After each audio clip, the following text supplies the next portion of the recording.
Welcome to Issues and Answers with your host, Diane Kinderwater.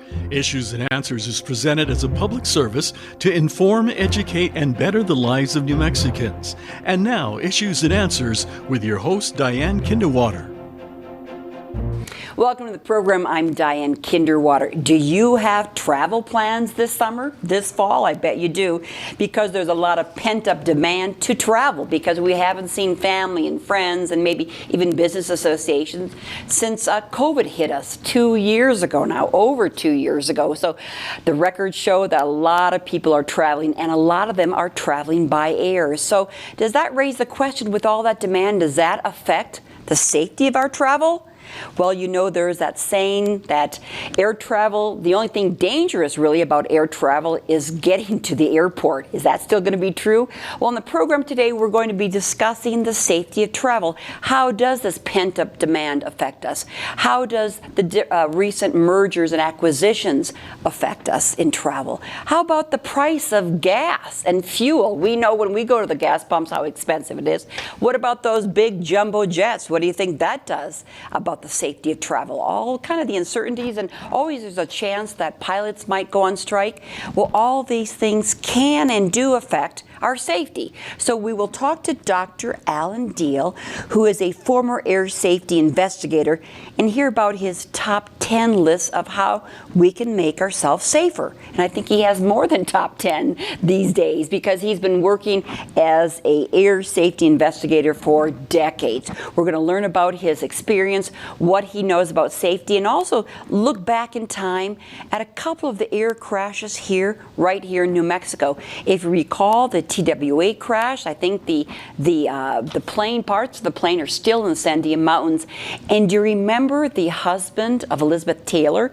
He was in a plane crash in a farm field around Grants. And there's so much that we have related to crashes, but my expert tells us it's really safe. So we're just going to make it even safer for you. So please stay with us as we talk to Dr. Alan Diehl right after this. The National Education Association of New Mexico, a union of teachers and school staff, believes every child deserves to learn at a school that inspires their imagination, cultivates their curiosity, and ensures a fulfilling life. Public schools should provide all our students with small class sizes and one-on-one attention. NEA New Mexico asks you to join us so together we can end the teacher and staff shortage and invest in our public education system once and for all. Sponsored by NEA New Mexico. Go. And we've got the book, Air Safety Investigators Using Science to Save Lives, one crash at a time. Dr. Alan Diehl, PhD, he wrote this book, and he is here in our studio to discuss safety and these days and ages. And Alan, you told me, Dr. Diehl, that flights are safer than ever? Oh, yeah. When I first went to work, right after the airlines were deregulated in this country, Congress passed the Airline Deregulation Act, but they didn't give the FAA any more resources to oversee, to surveil all these new airlines that were popping up. And of course, there were new manufacturers coming up. So it was very dangerous in the late 70s when the NTSB asked me to go to work for them. I had a commercial pilot's license and a PhD basically in aviation psychology. And they said, just come in and do whatever you think needs to be done. It was sort of a ground floor opportunity. And of course, most of your viewers know that the NTSB doesn't make the rules. They only investigate the crashes and make recommendations. It's up to the FAA to actually improve the safety. And we're going to take a look at a video about you. We're going to hear more about you and your experience over the past 4 decades or more? Yeah, something like that. Something more. So let's take a look at Dr. Alan Diehl in this video clip.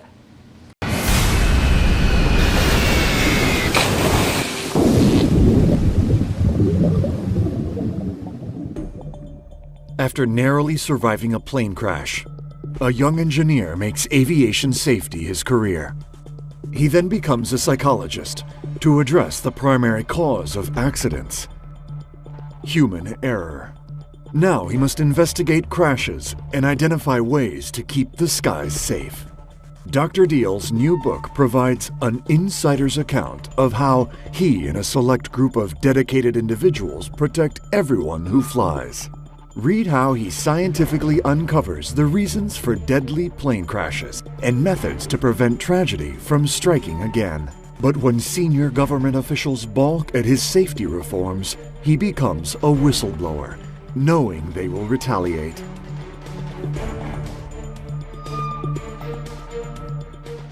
Well, Dr. Diehl, the video was wonderful. A little bit scary to see about these crashes. Tell me briefly, before we get into the tips that I told our audience that we're going to have about how to protect ourselves when flying, tell us a little bit about some of the investigations that you worked on over the past quite a few decades. Well, I've worked on quite a number, as you can imagine, not just for the NTSB. I later went to work for the FAA and went out, continued to train my replacements at NTSB. Eventually, I was hired by the Air Force.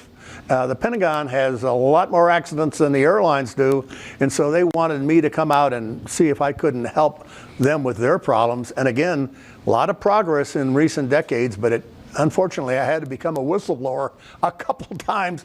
And as we know from what happened to Ed Snowden, if you blow the whistle, you're not popular in Washington. So. And some of the whistleblowers is your concern, and you're feeling that a lot of these accidents in the military could have been prevented. And even you discuss in your book the accident, plane crash of John F. Kennedy Jr. Absolutely. Who was an idol that a lot of Americans appreciated. Of course, and our service men and women, of course, are a deep concern to all of us, their safety. But I think you had some statistics that more injuries were caused by ourselves by not taking safety precautions than by the enemy. Yeah, and if you're going to be flying on the airlines, in the back of the book, in Appendix B, I talked about it, ways to protect yourself while flying.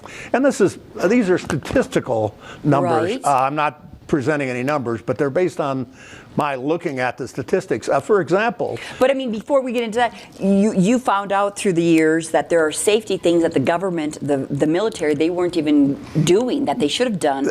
And if John F. Kennedy Jr. and others, I think there was a Senator Hines from, I think he was from Pennsylvania, or the crash was in Pennsylvania. He was from Delaware. He was a famous Republican liberal senator, and he was killed in a plane crash in ways similar to what John F. Kennedy, now he wasn't flying the aircraft, but and JFK Jr., of course, was flying that night.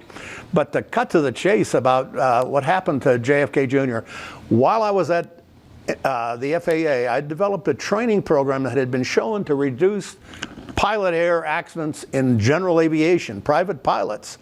And the problem was the senior officials at FAA lied to Congress about, of all things, the effectiveness of automobile safety seats to protect infants in airliner crashes. They were presenting false data to Congress. I and another scientist sent Congress the real FAA studies that contradicted what the administrator had said. Well, needless to say, they were not too happy with me. They owned the sky marshals in those days, and they literally diverted the sky marshals from airport security duties to find out who are these whistleblowers that are embarrassing us. And when they found out it was me, they canceled this training program, basically. So JFK never got the program that had saved many lives in private pilots. And we had scientifically tested these techniques. So if he made 10 mistakes that night, if he'd have made one less, he would have lived. And but fortunately for me, when the FAA found out I was a whistleblower, the FAA they wanted me to leave Washington right away, of course, and the Air Force wanted me to come to work for them. So it worked out okay. Mm-hmm. I didn't have to go to Russia like Ed Snowden. I just went to work for the Air Force's safety center. What about the military? And there were some things that they weren't doing that you had suggested as well. Well, I'd learned from working with the airlines, there are certain basically behavioral techniques that you can teach pilots. How you teach teamwork. In the old days, airline captains and military colonels were in charge, and nobody challenged what they did. Well, when you listen to the cockpit voice recorder and you hear the co-pilot or flight engineer hinting to the captain that, gee, the fuel is getting kind of low, they never would confront the captain. like they should have. So basically the program was called Crew Resource Management, and I wrote the recommendation when I was NTSB. FAA adopted the training, and I saw drastic reductions in those kind of pilot error accidents in the airlines. So when I went to work for the Air Force, I said, hey, you guys are flying even more dangerously. Your situations are much more dangerous. Many times your pilots are less experienced. You guys need this training, not just in the Air Force, but Navy and Army also. And for the most part, the generals and admirals were delighted. I got all kinds of awards. They even had me train Air Force One crews in this, so they were happy with it. The President's plane, you were training the crew for Air Force One. The Air Force pilots on how to use crew resource I'm sure management. the President was very grateful, and the media who followed the President were very grateful that this was taken care of. Well, I was delighted that the generals wanted me to do that, but unfortunately there's always a couple of admirals and generals that don't want to take the recommendation of some scientists. Now, I went to the Air Force Academy. I knew about the military. My brother was a war hero, but I also realized that some generals don't really listen to scientists or psychologists. And this one in particular, I won't use the word he called, but the initials are BS. He said, this is BS. This is going to undermine, if you have a junior officer questioning a commander, and you don't question, well, you question the commander, it's called authority with participation. You guys see me making a mistake, I want you to speak up, is what the commander is supposed to say. And the junior officers are supposed to respond by with respect. So authority with participation, assertiveness with respect. And that wasn't happening on April 14th, 1994, when the worst fratricide since Vietnam occurred. Unfortunately, 2 Air Force fighters shot down 2 U.S. Army Blackhawks, killed 26 people, and they had foreign visitors aboard those Blackhawks. So we had people from Britain, France, Turkey, and the Kurds. And when Bill Clinton heard about this, he said, I'm going to get the best people out there to investigate. Well, they sent me out there, and of course I had to say, we didn't get the training. The guys that did the shooting did not get the training, and I told them the name of the general that canceled the program. Well, in the military, you don't expose 4-star generals when you've got an angry president and the Prime Minister of Britain and the President of France and President of Turkey. All these people are mad because their people have been killed, and now you've got a 4-star general that's going to be held accountable. Well, the military, the Pentagon doesn't like that, so I had to, when they told me to take this out of my report, I refused, and I was reassigned to other duties and demoted right here at Kirtland. Well, unfortunately, I made the point, you know, this is going to kill more people. If you don't mandate this training, 2 years later, Ron Brown was in an Air Force transport in Croatia with 34 other people, and they flew into a mountain. And of course, the pilots had not received the training that I was advocating that the airline pilots were getting, and many other military commands were given to their people. But these guys didn't get it, and they flew into a mountain, and they killed Ron Brown, the Secretary of Commerce, and 34 other people. So when that happened, they got serious about the training. Alan, when they took it out of the report, were you a whistleblower at that point? Were you able to point it out about the 4-star general? Did that ever hit? Well, what I did is I filed a complaint with the Department of Defense Inspector General. I was called to Washington, and they basically said, you know, a lot of things in it wasn't just that accident. Yeah. There was a whole series of accidents, not just in the Air Force. My counterparts at the Navy and Army had invited me to help with some of their accidents. And so I exposed a lot of military accidents and cover-ups. And when I got to Washington to brief the Inspector General's people, they said, you know, this is very embarrassing to the Pentagon. We may not want to look into this in depth. And they established a blue ribbon panel and essentially whitewashed. This was after the '94 fratricide. And then 2 years later, they lost Ron Brown, Secretary and of they Commerce. established another panel. But in fairness to the Pentagon, they did fix a lot of problems, and some people have said it was because you spoke up. So, you pay a bit of a price in terms of demotion and threats, but it's worth doing because people are going to die if you don't speak up. When you were the whistleblower, what incident was that, Dr. Well, Diehl? I blew the whistle on the line to Congress at FAA about the automobile safety seats. That was the first time I blew the whistle.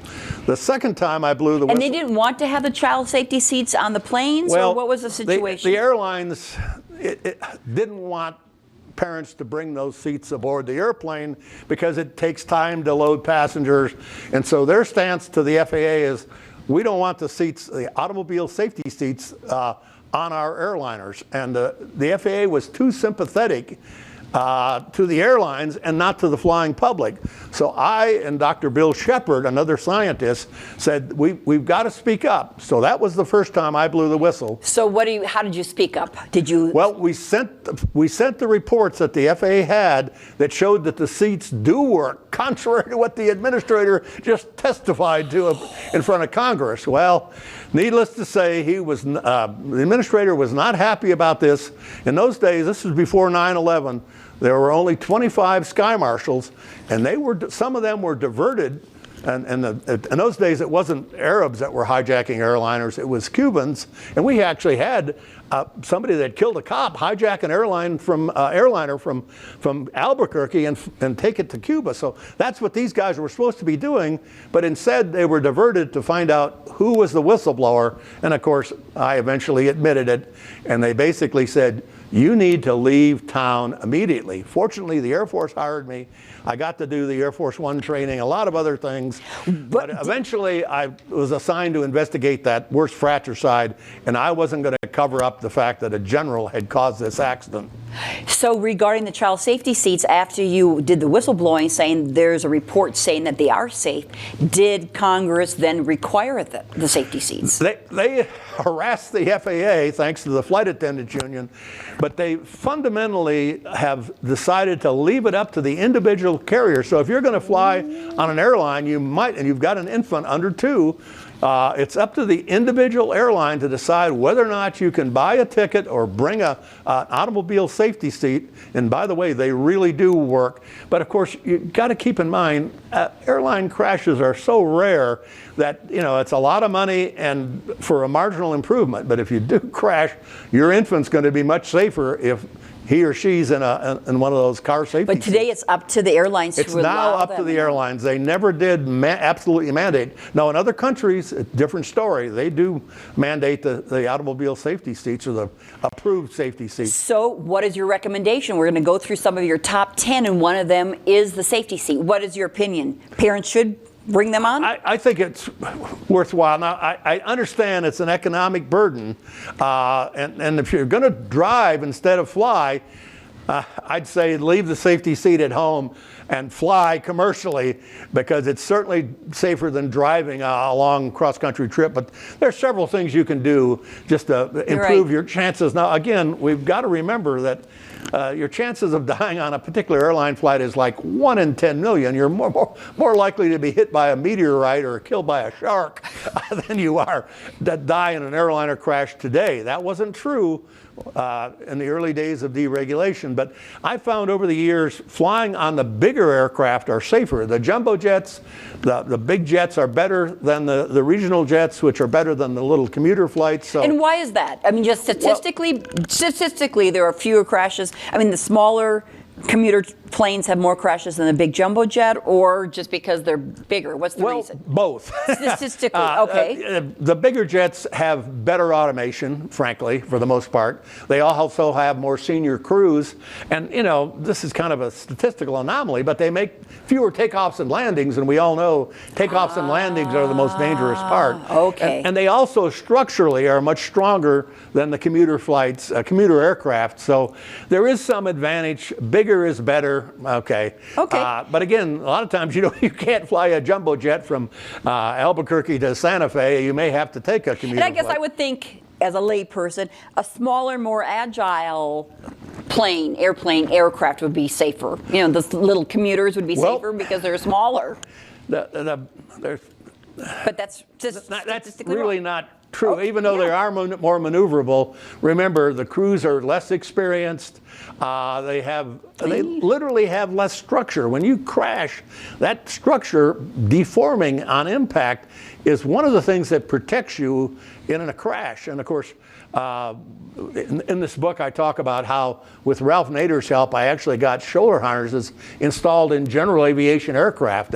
It was a battle to do that, and it happened to be my master's thesis. But I later had dinner with Ralph Nader and thanked him for consumer he sent out advocates. his people Yeah. to help do that. What about bankruptcy mergers with other aircraft? Yeah, What's the problem with that? another thing and labor disputes. We always hear about pilot strikes. Yeah, there's an. I mean, sometimes you think, I don't want to go on the plane because we don't know if it's going to fly, because if they're on strike, I can't, my ticket.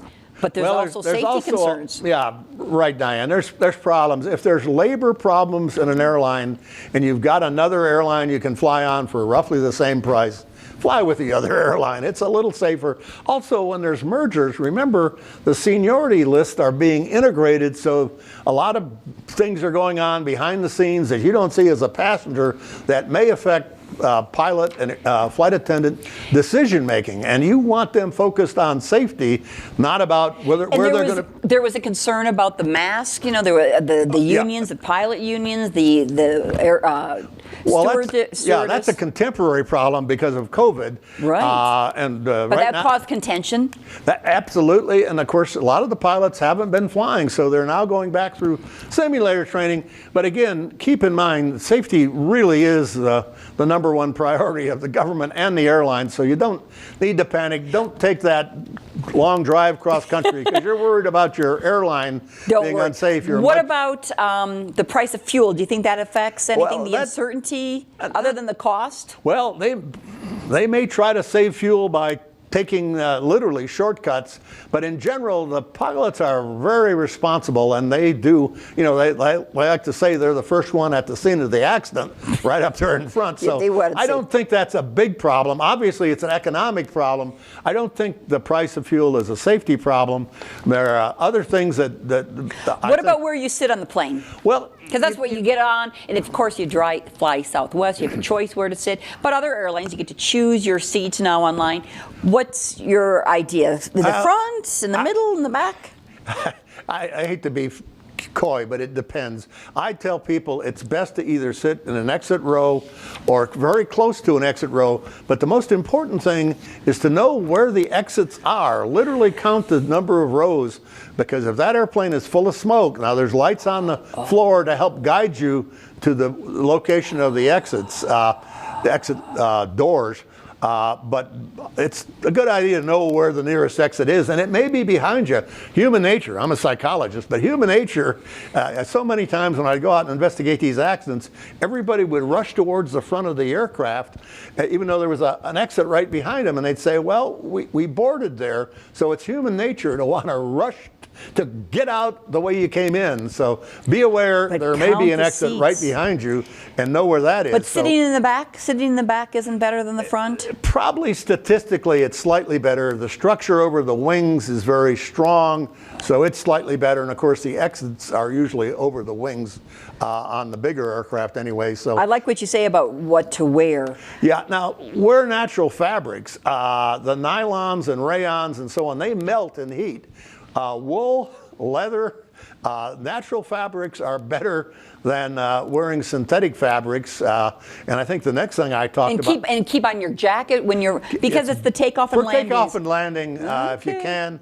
Keep your outer garments on. Now, again, we're talking about extremely rare events, like I think the next item. I think you say about wearing the shoes. I like that idea Sensible because shoes. I kick off my shoes on the plane, and sometimes I think, that's not so smart. But you really should kick your, particularly if you've got high heels or kick cowboy those off. boots. Okay. The other thing is, passengers have sat behind seats, and it says use cushion for a flotation device. Well, people assume that all these seat cushions float. They really don't. Again, water landings are extremely rare, but it's a good idea to know whether or not your seat cushion is going to float. I like one of your points here. You say if the plane, we just have a couple minutes to go, so I'm going to race through these. If the plane is gyrating, yeah. and I would be the first to scream. You say, don't scream or you might become embarrassed. Yeah. What should you do instead? Well, I've noticed that sometimes in crashes, the one survivor in a seat row is a guy that was tying his shoe, or a gal that was adjusting her stockings or something, and they were in a natural, I'll call it a natural brace position. It's best to get into a brace position if you think something untoward is about to happen. I discourage people from screaming because, again, 99.9999% of the time, it's just turbulence. But particularly on takeoff and landing, go ahead and tie your shoes or something if you're worried. If there's a lot of gyrations, don't panic, but just lean forward, because I've seen cases where the person that was leaning forward lived and the people sitting up beside him died. So thank you. Those are some great points, Pat. We just got 2 minutes to go, as I promised our viewers that we'd talk about a couple of the crashes, so we have to run through this quickly. The TWA, I think it was in the news just recently, it was in the 60s that it crashed right into the Sandias? Actually, it was in 55. 50s. It was a short flight from Albuquerque to Santa Fe in a piston-powered TWA aircraft. It was a morning flight. The weather wasn't great. And when they originally, they flew into the Sandia Mountains, and the wreckage is still up there, and you can see parts of it from the tram. You can actually hike up. There's a memorial to the people that died. But basically, the government at that time didn't do a good job, like later with the NTSB, and they thought it was suicide. Now, how the heck do you hit the mountains when you're supposed to be going to Santa Fe? Well, they backed off from that and said they didn't know what it was. But the pilots union examined the directional indicator on other aircraft like the one that crashed and pointed out many times they failed. So the pilots were following this heading indicator, got into the clouds and hit the mountains. Unfortunately, everybody died. And the same case over in Grants, where, of course, famous Elizabeth Taylor, Mike Todd. Was we have 30 seconds to cover that. Yeah, well, basically, Mike Todd was getting an award in New York. Elizabeth Taylor was supposed to go with him on a private twin-engine aircraft. They got into weather over Grants and ended up killing everybody. Fortunately, Elizabeth Taylor was not aboard that night, and she forever was saddened by Mike's death, as well as the other people that were aboard the aircraft. But yeah, we've had a number of interesting accidents here. But again, you stated to me, it's very safe to fly. What were those statistics again? Well, like something like 1 in 10 million. Now, it's a little more risky overseas, but in this country, it's extremely rare. You're far more likely to literally to be hit by a meteor or a shark attack or something like that. It's just very safe. And I appreciate you giving us some safety tips and that 1.9999% chance. Again, I'm going to keep my head down and I'm not going to panic. Dr. Alan Diehl, thank you so much for being part of the program, and thank you for watching. We'll see you next time. Bye-bye. Thank you. In the Army National Guard, family means everything. Our parents, they were really supportive that all 5 of us would join. I got my education because of the Guard. I got to travel a little bit and experience a whole different culture. It helped me get my job, helped me pay for my house. Being part-time really helped because I could have some opportunities that were still in education. Serving part-time in the Army National Guard instills pride that you and your family will share. Visit NationalGuard.com to learn more about part-time service. Issues and Answers with your host Diane Kinnewater is presented as a public service to inform, educate, and better the lives of New Mexicans. To comment on today's program or to purchase a copy of any Issues and Answers program, visit sunbroadcasting.org or call us at 505-345-1991.